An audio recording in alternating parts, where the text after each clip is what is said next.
इतिहास है। आज मैं रिवीजन करना चाहूँगा। इतिहास, भारत का इतिहास पढ़ेंगे। उत्तर में हिमालय से लेकर दक्षिण में समुद्र तक फैला यह उपमहाद्वीप भारतवर्ष के नाम से ज्ञात है।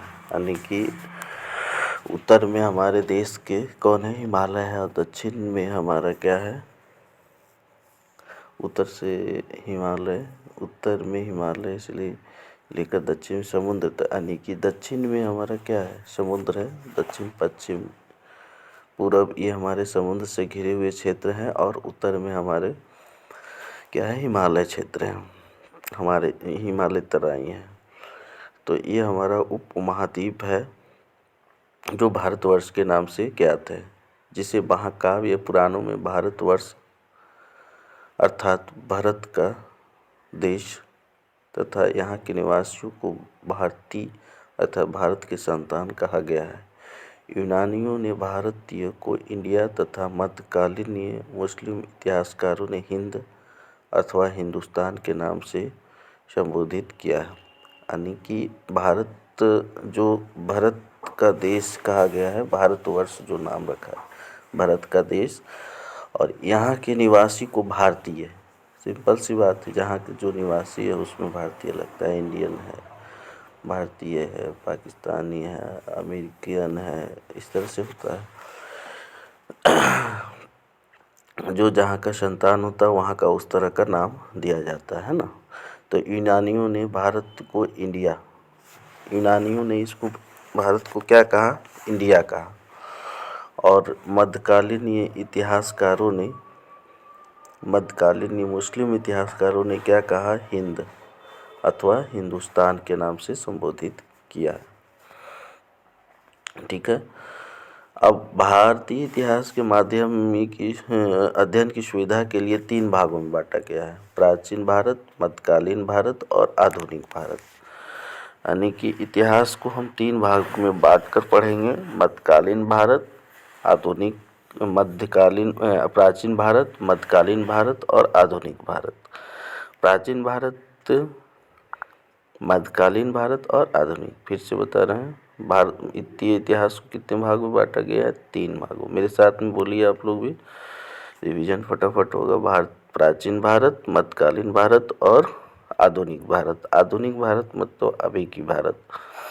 तो प्राचीन भारत को हम पहले पढ़ेंगे। प्राचीन भारत प्राचीन भारतीय इतिहास का स्रोत है। अब कहाँ से हम जानेंगे इतिहास? कहाँ से जानेंगे? जो ये लूसेंट तो ये तो नहीं है कि इतिहास ग्रंथ है। ये लूसेंट एक जीके बनाया गया, जनरल नॉलेज बनाया गया है। जो इसमें कलेक्शन किया गया है, वो कलेक्शन कहाँ से किए गए हैं, कहाँ से स्रोत हैं, क्या है नहीं है, वो सारा कुछ बताएंगे हमारे इस बुक में।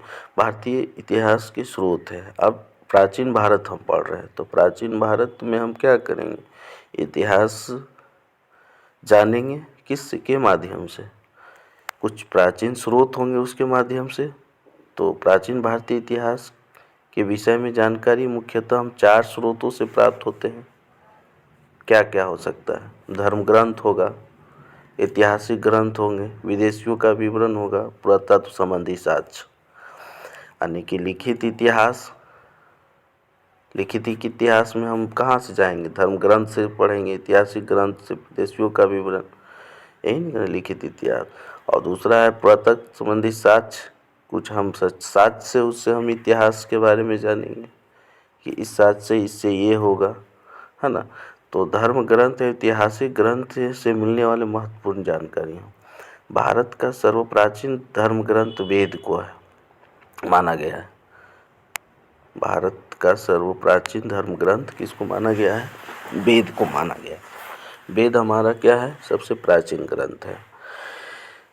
बोला जाता है इनके संकलनकर्ता महर्षि कृष्ण द्वैपायन वेद व्यास को माना जाता है। अब पूछेगा आपसे क्वेश्चन, सर्वप्राचीन धर्म ग्रंथ कौन है? तो वेद है। इनके संकलनकर्ता कौन है? महर्षि कृष्ण द्वैपायन वेद व्यास। अब पूछेगा वेद कितने हैं? तो 4 हैं: ऋग्वेद, यजुर्वेद, सामवेद और अथर्ववेद। इसे बोलिए आप, ऋग्वेद, यजुर्वेद, सामवेद और अथर्ववेद। तो यहाँ से आपको क्वेश्चन क्लियर हो जाना चाहिए कि हमारे इतिहास का स्रोत जो होते हैं, भारतीय इतिहास का स्रोत मुख्यतः 4 स्रोत से मिलते हैं। पहला है धार्मिक ग्रंथ, धर्म ग्रंथ जिसको बोलो, ऐतिहासिक ग्रंथ है। विदेशी लोग यहाँ आए, वो अपना कुछ कुछ लिख कर गए, विदेशियों का विवरण, पुरातत्व संबंधी साक्ष्य। 4 एकदम ध्यान में रखिएगा, फिर से बोलिए, धर्म ग्रंथ, ऐतिहासिक ग्रंथ, विदेशियों का विवरण और पुरातत्व संबंधी साक्ष्य। धर्म ग्रंथ में आया सबसे पुराना धर्म ग्रंथ और सर्वप्राचीन धर्म ग्रंथ हमको वेद को कहा गया है। वेद के संकलनकर्ता कौन थे? तो महर्षि कृष्ण द्वैपायन, वेद व्यास जी थे। कितने वेद हैं? तो 4 है, ऋग्वेद, यजुर्वेद, सामवेद और अथर्ववेद। क्लियर हो गया यहाँ तक? अब ऋग्वेद, यजुर्वेद, सामवेद, अथर्ववेद के बारे में थोड़ा थोड़ा जानेंगे, है ना। तो ऋग्वेद क्या है? तो ऋग्वेद के क्रमबद्ध ज्ञान के संग्रह को ऋग्वेद कहा जाता है। ऋचाओं के क्रमबद्ध ज्ञान के संग्रह को, अब ऋचाएँ क्वेश्चन बन जाता है माइंड में कि ऋचाएँ क्या होती है। तो ऋचाएँ क्या होती है? इसमें 10 मंडल है और 1028 सूक्त है। क्या है? 10 मंडल है, 1028 सूक्त हैं। अब क्वेश्चन करेंगे 10 मंडल क्या है और सूक्त क्या है। तो बालखिल्य पाठ में 11 सूक्तों साहित्य एवं ये 10,862 ऋचाएँ हैं। इस वेद में ऋचाओं के पढ़ने वाले ऋषि को होत्री कहते हैं। इस वेद से आज के राजनीतिक प्रणाली एवं इतिहास के बारे में जानकारी मिलती है। किसके? राजनीतिक और ऐतिहासिक बारे में? तो आर्य के। तो पहला क्लियर हो रहा है कि ऋचाएँ क्या है। तो पहला क्वेश्चन, ऋचाएँ क्या है? एक संग्रह, लाइन जिसको कह सकते हैं हम लोग। अब कितने हैं इसमें? तो 10,462 ऋचाएँ हैं।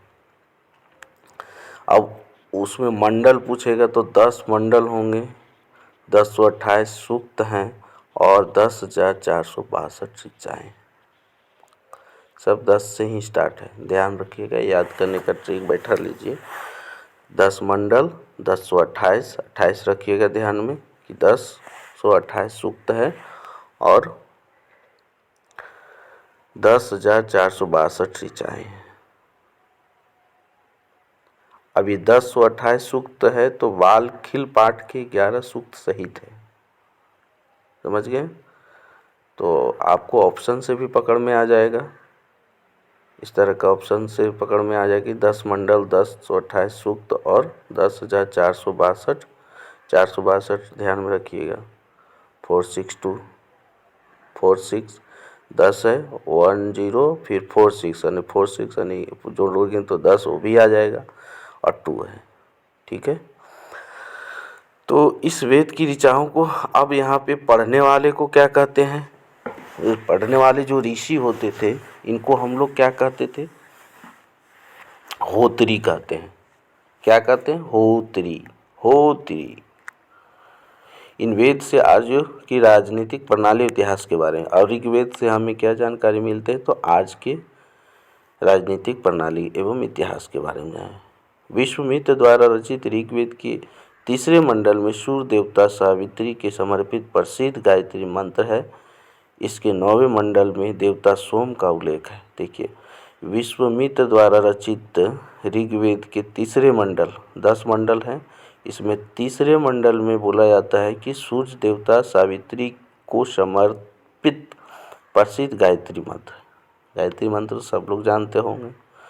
वो 3रे मंडल के, ऋग्वेद के 3रे मंडल में है ये। अब पूछेगा कौन सा देवता के समर्पित है? तो सावित्री देवता के समर्पित है। इसके 9वें मंडल देवता सोम का उल्लेख है। 9वें मंडल में किसमें है? देवता सोम का उल्लेख। इसके 8वें मंडल में हस्तलिखित ऋचाओं को खील कहा जाता है। अब 8वां मंडल इसमें जो हस्तलिखित है उसको क्या कहते हैं लोग? खील कहते हैं। क्लियर? चतुष्वर्ण समाज की कल्पना का आदि स्रोत ऋग्वेद के 10वें मंडल में वर्णित पुरुष सूक्त है। अब चतुष्वर्ण समाज की कल्पना का आदि स्रोत यानी कि हमारे समाज जो है वो चतुष्वर्ण यानी कि 4 वर्ण में विभाजित है। मुख्य रूप से 4 हैं, बट अभी के डेट में तो बहुत सारे जाति धर्म में बट गए हैं लोग, बट हमारे ऋग्वेद में 4 ही वर्ण बताए गए हैं। वो 4 वर्ण कौन कौन है, तो अब यहाँ जानिए। अब ये भी 10वें मंडल में वर्णित है, और कौन सा सूक्त में, प्रोच सूक्त में। ध्यान में रखिएगा, सूक्त कितने हैं, 1028, मंडल कितने हैं, 10 है, और ऋचाएँ कितने हैं, 10,462। तो आपसे पूछेगा चतुष्वर्ण समाज की कल्पना का स्रोत कौनवें मंडल में है, तो 10वें मंडल में है। तो कौन सा सूक्त में है, तो पुरुष सूक्त में है। 4 वर्ण होते हैं, इनके अनुसार कितने वर्ण थे, 4 वर्ण, ब्राह्मण, क्षत्रिय, वैश्य और शूद्र। यानी कि जाति जो होते थे ये 4 जाति होते थे, ब्राह्मण होते थे, क्षत्रिय होते थे, वैश्य होते थे, शूद्र होते थे। आदि पुरुष ब्रह्मा के कर्मशः भुज। अब इसको माना जाता है कि जो ब्रह्मा होते हैं, ब्रह्म यानी भगवान जो होते हैं, उनके जो मुख से पैदा होते हैं उनको ब्राह्मण कहा गया। जो भुजाओं से हुए उसको क्षत्रिय बोले, और जांघाओं से हुए उसको वैश्य बोले, और चरणों से उत्पन्न हुए उसे शूद्र बोले। जैसे बोलता है ना गोत्र, तो उसी तरह से ब्राह्मण, क्षत्रिय, वैश्य और शूद्र, बस यही 4 जातियां थे हमारे ऋग्वेद के अनुसार। बट अभी तो हमारे समाज ने, हमारे पीढ़ी के लोगों ने कितने धर्म और जाति में बांट दिए हैं पता नहीं। धर्मसूत्र 4 प्रमुख जातियां की स्थितियों, व्यवसायों और दायित्वों, कर्तव्यों और विशेषाधिकारों में स्पष्ट विभेद करता है। ठीक है। वामना अवतार में 3 पंगों के आख्यान का प्राचीनतम स्रोत ऋग्वेद है। अब वामना अवतार, भगवान का वामना अवतार जो है इसी ऋग्वेद में उल्लेखित है। ऋग्वेद में इंद्र के लिए 250, अग्नि के लिए 200 ऋचाओं की रचना की गई है। सीधा सी बात रखिएगा, इंद्र भगवान के लिए 250 और हमारे अग्निदेव के लिए 200 ऋचाओं की रचना की गई है। प्राचीन इतिहास के साधनी के रूप में वैदिक साहित्य में ऋग्वेद को बाद शतपथ ब्राह्मण का स्थान है। ठीक है। अब आपको ऋग्वेद के बारे में थोड़ा बहुत जानकारी हो गई होगी। ऋग्वेद क्या है, बस थोड़ा थोड़ा ही बेसिक चीज़, लूसेंट हमारा बेसिक चीज़ सिखाता है, और ये बेसिक ज्ञान होना बहुत ज़रूरी है। बेसिक ज्ञान के आधार पे ही हम आगे बढ़ेंगे। ठीक है। आप पढ़ते रहिए, मेरा वीडियो देखते रहिए, मैं एक एक करके सारे लूसेंट को रिवीजन करेंगे, ख़त्म करेंगे। तो अभी रिकॉल कर लीजिए एक बार, ऋग्वेद के कहा जाता है, ऋग्वेद का क्रमबद्ध और ज्ञान के संग्रह को ऋग्वेद कहा गया है। इसमें कितने हैं, 10 मंडल, बिना देखे बोलिए 10 मंडल हैं, और 1028 सूक्त है, और 10,462 हमारे क्या हैं, ऋचाएँ हैं। ठीक है। ऋचाओं को पढ़ने वाले को, ऋषि को क्या कहेंगे, होत्री कहेंगे। विश्वामित्र द्वारा रचित तीसरे मंडल में हमारा क्या है, देवतासुर को समर्पित है। शिव देवता सावित्री को समर्पित प्रसिद्ध गायत्री मंत्र है। सोमदेव के लिए, देवता सोम के लिए 9वें मंडल में वर्णित है। अब कहा जाएगा आपसे कि लिखित जो है, हस्तलिखित ऋचाओं को किस मंडल में है, जिसको खील बोलते हैं, तो कहेगा 8वें मंडल में है। अब चतुष्वर्ण समाज के वर्णन किस मंडल में किए गए हैं, तो 10वें मंडल में किए गए हैं। कौन कौन चतुष्वर्ण है, तो ब्राह्मण, क्षत्रिय, वैश्य और शूद्र है। अब हमारे ब्रह्मा के कौन कौन से है, तो ब्राह्मण यानी मुख से, क्षत्रिय यानी भुजाओं से, वैश्य यानी जांघाओं से और चरणों से। ये 4 भाग में बांट दो शरीर को। धर्मसूत्र 4 प्रमुख जातियाँ होती हैं, उनके कर्तव्य विशेषताओं स्पष्ट विदित करते। वामना अवतार 3 उपंग आख्यान प्राचीन काल तब स्रोत। वामना अवतार का भी वर्णन ऋग्वेद में मिलेगा आपको। और इंद्र के लिए कितने हैं, तो 250, अग्नि के लिए 200 हैं। ठीक है। तो ऋग्वेद खत्म हो गया, अब यजुर्वेद चलते हैं। यजुर्वेद हमारा षष्वर पाठ के लिए मंत्रों एवं बलि के समय अनुपालन के लिए नियमों का संकलन यजुर्वेदीय कहलाता है। इसके पाठकर्ता को अध्वर्यु कहते हैं। अध्वर्यु कहते हैं। ऋग्वेद को पढ़ने वाले होत्री और यजुर्वेद को पढ़ने वाले अध्वर्यु। इसको हम संगीत के रूप में ये हम किसी सस्वर पाठ के मंत्रों और बलि के समय अनुपालन के लिए नियमों का संकलन यजुर्वेद कहलाता है। इसमें मतलब एक तरह से यजुर्वेद में क्या है, एक मंत्र वगैरह का संग्रह किया गया है। सस्वर यह एक ऐसा वेद है जो गद और पद दोनों में है। ये गद में भी है, पद में भी है। यजुर्वेद के बारे में इतना ही जानिए। अब चले जाइए सामवेद में। यह गाई जा सकने वाली ऋचाओं का संकलन है। इसके पाठकर्ता को उद्रात्री कहते हैं। अब यही समझ जाइए, ऋग्वेद को पढ़ने वाला होत्री और यजुर्वेद को ऋग्वेद के बाजू अध्वर्यु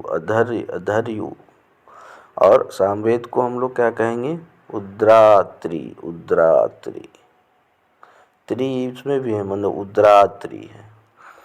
इसे भारतीय संगीत का जनक कहा जाता है। भारतीय सारागामा ये सारा संगीत का जनक इसी को माना जाता है सामवेद में। अब चले आते हैं अथर्ववेद। अथर्ववेद क्या है? अथर्व ऋषि द्वारा रचित इस वेद के रोग निवारण, तंत्र मंत्र, जादू टोना, साप वंशीकरण, आशीर्वाद, स्तुति, प्रायश्चित, औषधि अनुसंधान, विवाह, प्रेम, राजकर्म, मातृभूमि, महान अवधि, विधि, विषय, संबंध, मंत्र, समान, मनुष्यों के विचारों, विश्वासों, अंधविश्वासों इत्यादि का वर्णन। यानी अथर्ववेद में पूरी तरह से हमारा अंधविश्वास चीज़ें इसमें ज़्यादा है ना। तंत्र मंत्र, जादू टोना, जितने भी आज के मॉडर्न युग का जो अंधविश्वास है वो इसी वेद में है। ठीक है। अब इनमें सभा और समिति को प्रजापति की 2 पुत्रियां कहा गया है। किसको? अथर्ववेद को। ऋग्वेद, यजुर्वेद, सामवेद, अथर्ववेद 4 वेद होते हैं। सबसे प्राचीन वेद है ऋग्वेद और सबसे बाद का वेद है अथर्ववेद। वेदों को भली भांति समझने के लिए 6 वेदांगों की रचना हुई है। ये हैं शिक्षा, ज्योतिष, कल्प, व्याकरण, निरुक्त और छंद। अब बताइए, सीधा सीधी बात है, कोई भी भाषा को जानने के लिए हमें बहुत कुछ जानना पड़ता है। नहीं कि व्याकरण की ज्ञान होना चाहिए। व्याकरण के साथ साथ में हमारे क्या होना चाहिए, कुछ एजुकेशन, शिक्षा होना चाहिए। तो इसको हमें पढ़ने के लिए हमें कुछ 6 वेदांगों की रचना की गई है जो अच्छी से वेद पढ़ सके। तो शिक्षा, ज्योतिष, कल्प, व्याकरण, निरुक्त और छंद। भारतीय ऐतिहासिक कथाओं का सबसे अच्छा और क्रमबद्ध विवरण पुराणों में मिलता है। अब यहाँ पुराण की कहानी स्टार्ट हो रही है। वेद खत्म हो चुका है। पुराण में कहा जाता है कि जो हमारा इतिहास है उसको सबसे क्रम और सटीक जो जानकारी मिलती है वो पुराण से मिलती है। इसके रचयिता जो है लोमहर्ष है अथवा इनके पुत्र उग्रशर्वा माने जाते हैं। अब वहाँ ऋग्वेद के रचयिता क्या था? महर्षि कृष्णद्वैपायन वेदव्यास जी थे। अब यहाँ ऐतिहासिक ग्रंथ, ऐतिहासिक कथाओं के सबसे क्रमबद्ध पुराणों को रचयिता माना जाता है लोमहर्ष को और उनके पुत्र उग्रशर्वा माने जाते हैं। इनकी संख्या कितने हैं? 18 पुराण हैं, जिनमें से केवल 5 मत्स्य, वायु, विष्णु और ब्राह्मण एवं भागवत में ही राजाओं की वंशावली पाई जाती है। ठीक है। तो पुराण है, विष्णु पुराण है, मत्स्य पुराण है, वायु पुराण है। तो संबंधित वंश है। तो विष्णु पुराण जो है वो मौर्य वंश से संबंधित है। मत्स्य पुराण है आंध्र सातवाहन वंश और वायु पुराण है गुप्त वंश है। नोट: पुराणों में मत्स्य पुराण सबसे प्राचीन और प्रामाणिक है। यानी कि प्राचीन सबसे पुराना है और सटीक भी लगता है, सही माना जाता है ना। आधुनिक पुराण सरल संस्कृत श्लोक में लिखे गए। ठीक है। स्रोतों स्त्रियां और शूद्र जिन्हें वेद पढ़ने की अनुमति नहीं थी वे भी पुराण सुन सकते थे। पुराणों का पाठ पुजारी मंदिरों में किया करते थे। ठीक है। स्मृति ग्रंथों में सबसे प्राचीन एवं प्रामाणिक मनुस्मृति मानी जाती है। यह शुंग काल का मानकीय ग्रंथ है। नरक स्मृति गुप्त युग के विषयों में जानकारी प्रदान करता है। जातक में युद्ध बुद्ध की पूर्व जन्म की कहानी वर्णित है। हीनान का प्रमुख ग्रंथ कथा वस्तु है, जिसमें महात्मा बुद्ध का जीवन चरित्र अनेक कथानकों के साथ वर्णित है। अब यहाँ पे हम पॉइंट निकालेंगे, रिवीजन करेंगे, आप पहले पढ़ लीजिए। जैन साहित्य को आगम कहा जाता है। जैन धर्म का प्रारंभिक इतिहास कल्पसूत्र से ज्ञात होता है। जैन ग्रंथ भागवती सूत्र से महावीर जीवन कृत्यों और अन्य समकालिकों के साथ उनके संबंधों का विवरण मिलता है। अर्थशास्त्र के लेखक चाणक्य, कौटिल्य जिसको नाम दिया गया, विष्णुगुप्त दिया गया है। यह 15 अधिकरणों एवं 180 प्रकरणों में विभाजित है। इसमें मौर्यकालीन इतिहास की जानकारी प्राप्त होती है। संस्कृत साहित्य में ऐतिहासिक घटनाओं को क्रमबद्ध लिखने का सर्वप्रथम प्रयास कल्हण के द्वारा किया गया है। कल्हण द्वारा रचित पुस्तक राजतरंगिणी है, जिसका संबंध कश्मीर के इतिहास से है। अरबों के सिंध विजय का वृत्तांत चचनामा में है, जिसका लेखक है अली अहमद, में सुरक्षित है। अष्टाध्यायी संस्कृत भाषा व्याकरण की प्रथम पुस्तक है। संस्कृत भाषा व्याकरण का प्रथम अष्टाध्यायी है। ये लेखक है पाणिनि है, जिनके मौर्य के पहले का इतिहास एवं मौर्य युगीन प्राचीन तक अवस्था की जानकारी प्राप्त होती है। ठीक है। कल्हण की गार्गी संहिता और ज्योतिष ग्रंथ के है, फिर भी इसमें भारत पर होने वाले यवन आक्रमण का उल्लेख मिलता है। ठीक है। अब यहाँ पे क्लियर हो गया। लास्ट पॉइंट है, पतंजलि पुष्पमित्र के पुरोहित ने इनको महाभाष्य से शुंगों के इतिहास का पता चलता है। तो पुराण के बारे में भी हम जान लिए, पुराण क्या है, और ऋग्वेद के बारे में जान रहे हैं। तो ये आज का हम लोग इतने ही रखते हैं। और इसी तरह से प्रत्येक अध्याय को हम पढ़ेंगे, बार बार इसको रिवीजन करेंगे, सुनेंगे, वीडियो को देखिए बार बार। जब भी रिवीजन करना हो तो इसको रिवीजन करिए। तो एक बार फिर से रिकॉल कर लेते हैं और इसको यहीं पे समाप्त करते हैं। तो इसको हम पढ़ेंगे नहीं, अभी बहुत ज़्यादा तेज पढ़े थे। इसको आप भी हमारे साथ बोलिए। भारत का इतिहास में भारत को क्या है, उत्तर में हिमालय से लेके दक्षिण में समुद्र के क्षेत्र है, इसे उपमहाद्वीप कहते हैं। भारत एक उपमहाद्वीप है। महाकाव्य पुराणों में इसको क्या कहा गया है, भारतवर्ष, जो सो भारत का देश। इतिहासकारों इंडिया कौन लोग कहा है, यूनानियों लोग कहा है। हिंदुस्तान या हिंद किसने कहा है, तो मुस्लिम इतिहासकारों ने कहा है। इतिहास हमारे भारतीय इतिहास को 3 भागों में बांटा है, प्राचीन इतिहास, प्राचीन भारत इतिहास, मध्यकालीन और आधुनिक भारत इतिहास। तो प्राचीन में हमारे प्राचीन भारतीय इतिहास का स्रोत कहाँ से मिलते हैं, तो आपको पता है 4 ही हैं। धर्म ग्रंथ है, ऐतिहासिक ग्रंथ है, और विदेशियों का विवरण है, और पुरातत्व संबंधी साक्ष्य है। तो धर्म ग्रंथ में आप कहेंगे, धर्म ग्रंथ में आएगा तो 2 है, वेद है और पुराण है। आपको यहाँ पढ़ने को मिला क्या, वेद और पुराण है। तो वेद कितने हैं, तो 4 है, ऋग्वेद, यजुर्वेद, सामवेद और अथर्ववेद। ऋग्वेद में हमारा क्या है, इसमें ऋग्वेद हमारे कितने मंडल है, 10 मंडल, 1028 सूक्त और 10,462 ऋचाएँ हैं। और इसको पढ़ने वाले ऋग्वेद को होत्री कहेंगे, और ये यजुर्वेद को पढ़ने वाले का धर्व्यू कहेंगे, और सामवेद को उद्रात्री। फिर से बोलिए, ऋग्वेद को पढ़ने वाले के होत्री, और ये यजुर्वेद को पढ़ने वाले को अधर्व्यू, सही जवाब। सामवेद को पढ़ने वाले के उद्रात्री हैं। इसी तरह से हमारा जितने भी वेद हैं, वेद के बारे में अभी हम लोग पढ़ लिए हैं। ठीक है, आप भी इसको रिवीजन कर लीजिए। फिर है यजुर्वेद के बारे में भी पढ़ लिए। अब सबसे प्राचीन वेद ऋग्वेद, सबसे बाद का वेद हमारा क्या है, अथर्ववेद है।